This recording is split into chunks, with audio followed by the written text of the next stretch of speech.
But there's so many different elements of confidence, like I was telling you too. Yeah, here. Hi. Go!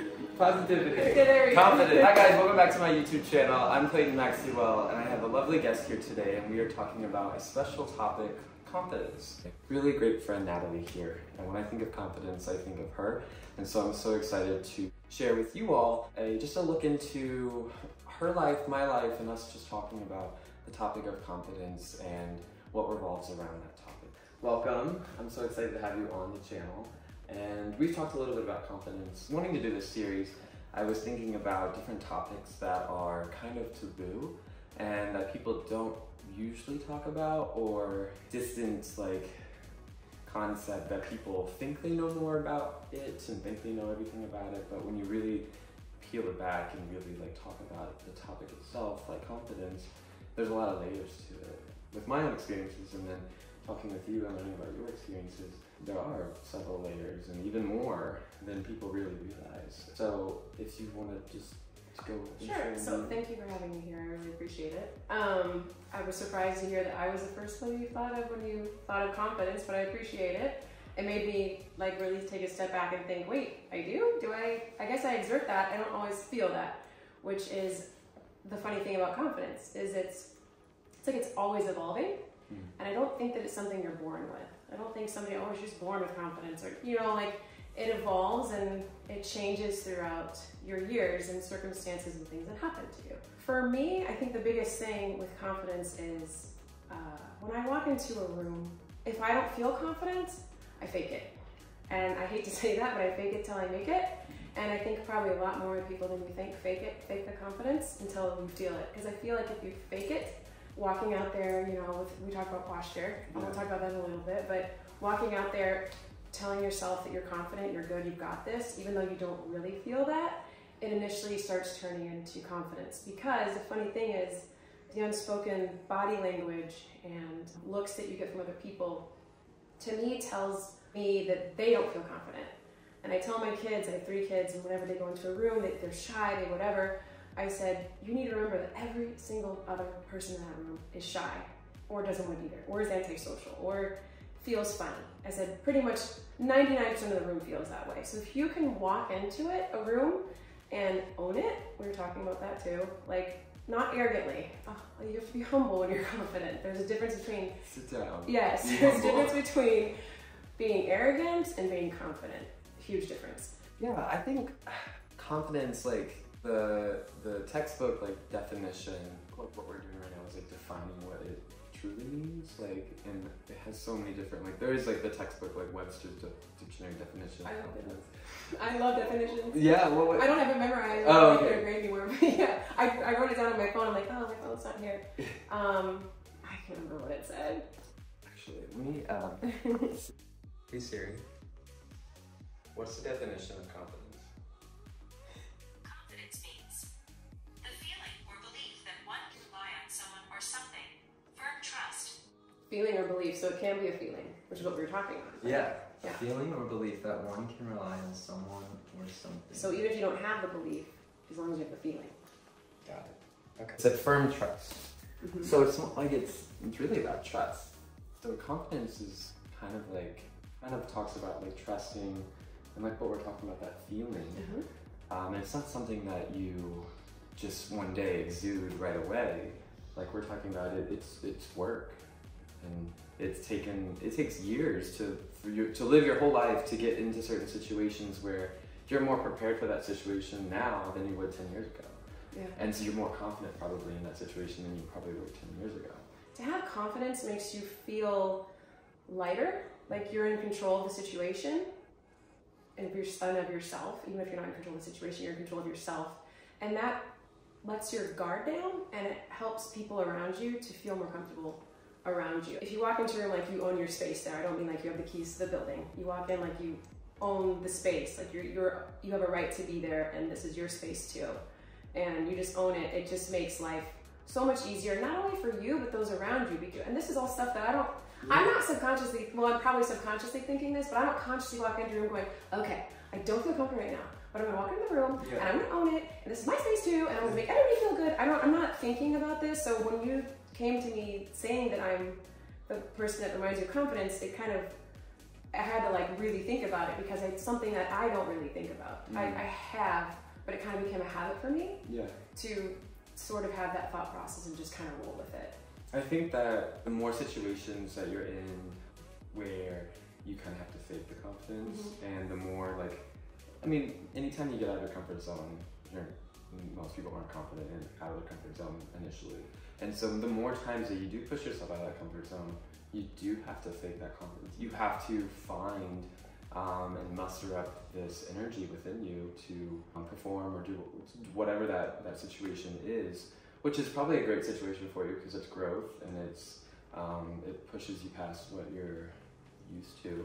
But I think that the more you do that, the more you're kind of having that inner dialogue of like, I'm not confident right now, I have to fake it. Like you said, like you're not always thinking about that, but I get more in my head, I guess, about confidence in situations that I'm out of my comfort zone, and I'm like, okay, shoulders back, good posture, like this, go down the list, like check it out. When you prepare for something, you're more confident with it because you've got this, like you already know what's going to happen, you've already kind of set your expectations of like, how's this going to go, some things aren't prepared for and some things just happen, but I think that preparedness with confidence is important because going through life, then you're never going to be fully confident in anything. Right, 100%. Like, having that like expectation that people who are confident or who come off confident to you, that they're at that like promised land of like they just always are confident. Right. Like, what is that like? I don't really believe that they are. I think there's still an element of faking it. Even the more confident you get with things, there's still going to be, you're having an off day, you're having a bad day, you don't want to see that person, you had an issue with that person, you didn't sleep last night. There's a lot of different things that can happen daily that can challenge that confidence. Another thing too, confidence for me, for some reason, I relate it to walking into a room with a lot of people. And walking into a room with a lot of people who aren't my people, if that makes sense. I have like a different tribe of people. Like you walk into your room with your tribe, you don't need confidence. You don't, because your walls are down, those are your people. You walk into a room of all brand new people, you have no idea who they are. They might not be your people, which I experience a lot in my day-to-day as a mom. Like not all moms are very like me up here where I live in particular, but it's okay. But there's so many different elements of confidence. Like I was telling you too, like an artist, I'm confident in my writing, very confident. You tell me like, hey, can you write this? If it's something I can write, I'll have no problem probably sitting down and going, yep, I can do that for you. If you were to say, hey, can you paint me a picture? Even though I can, I have a weird thing with painting, with my art, I'm working through. So there are things that are, if you think I'm the confident one, yeah, but it's like where? What are you talking about? And confidence too, like I guess it would, the first day on the job, you're meeting all the new people that you're gonna be working with, your new office. So there's all these different elements of confidence. Mine is always just kind of, for some reason, it's always walking into the room and feeling comfortable in my own skin. Because I'm 6 foot tall, and I think you're like a little taller than I am. 6'2". Yes. And I've always been the back row girl. Like I want to come in late and sneak in the back and just sit down and listen and watch and then like just leave quietly. I've always been that person. But then Irish goodbye. Yeah, probably. I mean, unless it's my tribe, I'll say goodbye to everybody. I'm not the one that wants to be seen in a crowd. I've always been like an introverted extrovert. So I'm extroverted when I want to be extroverted. But when I'm introverted, I don't want to be seen. And I want to walk in the mall, go shopping, I don't want people to look at me. I'm 6 foot tall, however. So since the time I turned 6 foot tall, or it was probably probably 8th or 9th grade. I mean, I've been this tall for a long time. Yeah. People look at you. They've always looked at me, and I'm always like, I just don't like attention on me. I'm just not one of those people. Some people love it. I have friends who absolutely love it. They love being in front of the camera. I'd rather be behind it. But that has forced me to be confident in my skin and in my height. I've never hunched like this. I know a lot of tall people, they do the bad posture. My grandma growing up was always like, Natalie, posture, posture, and always tap my back. And so when I walk into a room, I've learned to kind of just have my posture. And I think posture is a big part of confidence. It really is, because if you walk into a room like this, first of all, there's so many layers to that, but walking into a room like this, I already just feel like this makes me feel uncomfortable. You go like this, you own your space, you're good, like I think you said your heart chakra is open, like, yeah. This is very unapproachable. When I was told that you want to hold yourself up and you want to hold yourself with respect for yourself, and that's kind of how confidence also comes, is from understanding what you're doing with your body and how your body language is portrayed and how it comes off. And so like posture is a big one, because if someone's a high caliber person in a company but they're talking to you like this, are you going to take them as serious as if they have their shoulders back and they're presenting themselves to you? It completely flips the psychology in some ways of people too. 100%. I feel better when I walk into a room like that. It just makes me, I don't even know if I can put a word to it or words to it, but it makes me feel better. It always has. Another thing, I don't know if this has a good confidence, but I have RBF, resting bitch face. I don't know if I can say that on here. Like horrible. Like to where now when I walk around, I'm like, I try to like have a smile on my face. Because I have had random strangers approach me at the grocery store and go, smile, it's not so bad. I'm like, I'm buying apples. I'm supposed to be like, anyway, I don't, so I do, so I'm like, what's not so bad? I'm just grocery shopping.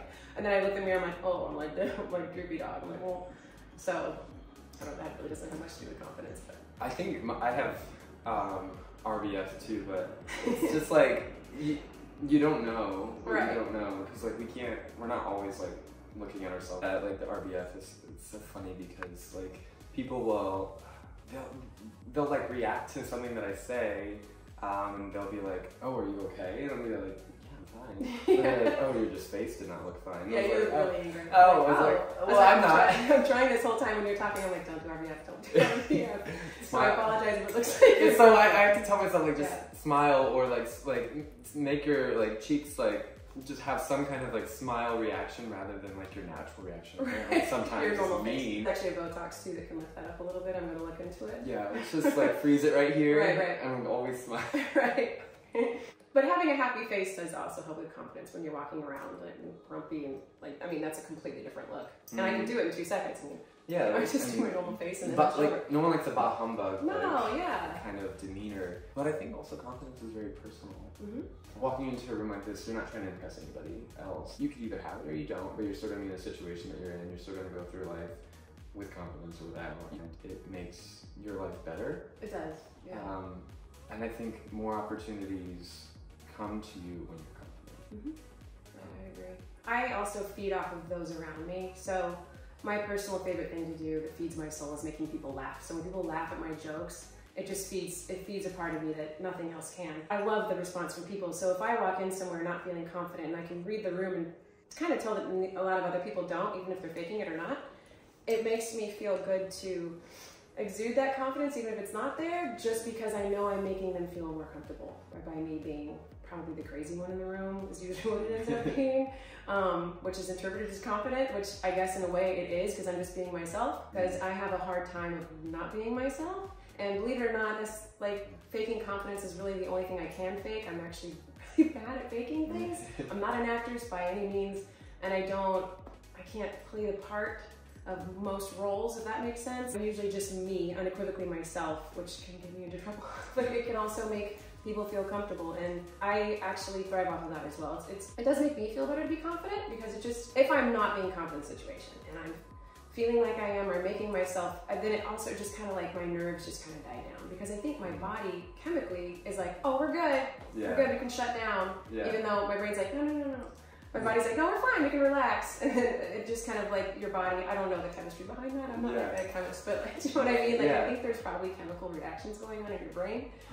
Like literally calming your body down. Well, think about the way your body kind of calms you down in certain situations. I've learned with confidence, like whenever I'd walk into a room, a crowd of people, like I would start to get anxious. I would start to get that adrenaline rush of like, I don't want to be here, like I just want to flight, get out. And so like I naturally had to, and it's a kind of a social anxiety is what it's called, but I had to like naturally calm myself down and be my own like, okay, it's okay, you're okay, nothing's wrong, like you don't need to kind of react this way. And maybe it has to do with certain situations in my past. Well, in high school I was bullied a lot, just being around like my peers, because I was so bullied that I didn't want to be in a situation where I could be bullied and picked on, and just like a sitting duck in a classroom, and like pre-cal where you're just like having to sit through it, and like I always wanted to leave and get out situations because of that. So that's where my social anxiety comes from. And so like telling myself and kind of teaching myself and like consoling my own self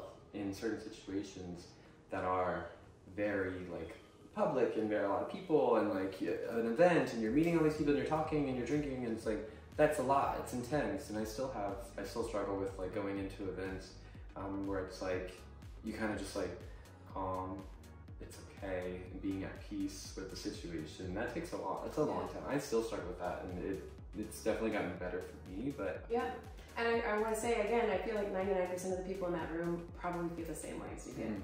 So walking into a room and remembering that literally probably the extreme majority of everyone else in that room feels the same way also helps to just chill you out. Another thing that should be important with confidence is boundaries too. So if you're not, there are days where I don't want to go out. And there's a party, you know what? I text, I can't make it, and you don't go. You don't have to go and like fake confidence all the time. That can start to get stressful too. So you have to know your boundaries with that. yeah. If it's something like that you have to go to, or you do want to go to, but you're a little like, you're gonna be shy or whatever, then use the confidence thing. But if you're really not in the mood to go, just don't go. Like, I'm sorry, but like, you have to know boundaries and protect yourself too, so. Like being in tune with yourself, knowing like, I'm not good today. Like today is just not a good day. I'm not going to that party. Why fake confidence and like all of that, going through all of that if you just like, you started off the day with just not in a good frame of mind, or if you're not like, you don't feel good, whatever it may be, like there's nothing that says that you, again, have to go and do fake comments everywhere you go. Yeah, go fake it. It's like, you're required to do all that Right. all the time. Or you're feeling good, you do your hellos, you've done your confidence, and then you just want to get the hell out of there, you can go. It's okay. Like, it doesn't mean that you're any less confident either. It just means that you're protecting yourself and you're protecting your energy field, and you don't feel like sharing any more of it. And beware of the imposters, the ones that are like sociopathic and narcissistic, because they exude confidence very well. Do you know what I mean? Like that's try not to model that behavior. Like don't compare yourself to those people. Yeah. And it's hard to know, but sometimes you. That's so funny. Yeah. Figure it out. Well, and like when I was 23, 24, yeah, I never met a narcissist before. Honestly, I never met someone that was like so sociopathic. But you're so right. Like they do seem so perfect and so with it, and like everything to a T is just like there's no flaws. But that's like they're doing. That's like that's everything that they wanted for themselves, is to have no flaws. But they come off so just high and mighty and confident in a way that's a toxic kind of. If you really peel back that curtain and you see what's behind it, then you can understand. But no one knows who a narcissist is when you meet them for the first time. No. Like if you're at like if you're at a sushi restaurant, and it's this guy that's super charming and buys you dinner, and you're like, oh my god, you're great. You know? I'm so confident. Yeah, so confident. Wow, that's I wish I was like that. Yeah. Sorry, I didn't mean to get us off on it. But yeah, I think the feeling, going back to the definition, like it's definitely a feeling, because I definitely know when I feel confident. I definitely know that feeling. It's a great feeling.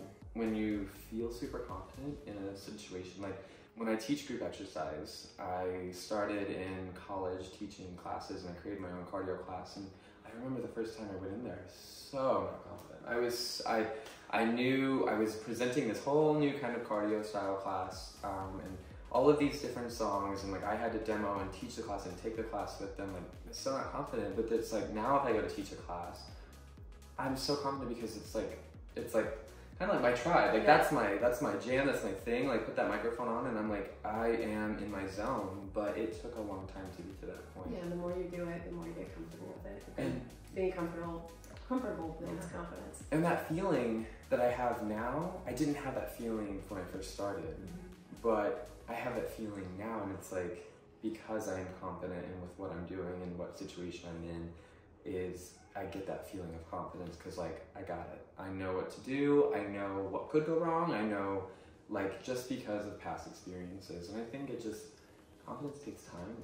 To be fair to myself, though, I've been a mother of 3 for my daughter's 14, so like 14 years. So if I get a chance to paint or that actual creative energy and flow to paint, I haven't had a space. This is my studio now, which is great, but I have not had a space until a month ago to actually paint. So when you paint, you gotta take all your stuff out, and then you prep it, and then all of a sudden, what's for dinner? And I'm like, and I gotta clean it all up and put it. So it just became a bore. But I will say that during COVID, I had plenty of time, and I thought, you know what? There's a picture of a really good friend of mine. He sent me, and he's hilarious. But I saw the picture, I was like, I have to paint that. It's kind of like Titanic when he's like, I must paint you, only this painting was nothing like that. Like a French girl? No. And so I did. I took my oils out for the first time, and I spent days, maybe weeks on it, and I gave it to him as a gift, and I said, you inspire me to do things that are hard for me because that's what he does. It actually was good, and I don't know what, I've got a weird relationship with my art. I have to work that out, but I usually hate everything that I create, which is horrible. Like I like 2 things out of 50, but I have high expectations for myself too. Very high. I like set them so high that I can't hit them, and then I'm like, well, you didn't hit them. And I'm like, oh my God, you set them so high, like can you please just lower the bar a little bit? Like, yeah. But I guess since we're talking about confidence, I should just put my money where my mouth is and just take this off, because this has been very hard with confidence. This has challenged me a lot. I lost my hair. You can't let your whole 24/7 be worrying about what she's thinking, because it's a huge arena, like full of thousands of people. Yeah. This is the first time I've ever walked out, and like the expression on people's face was like, oh my God, look, oh, like who gives a fuck? Like, who gives? My head gets cold. Oh.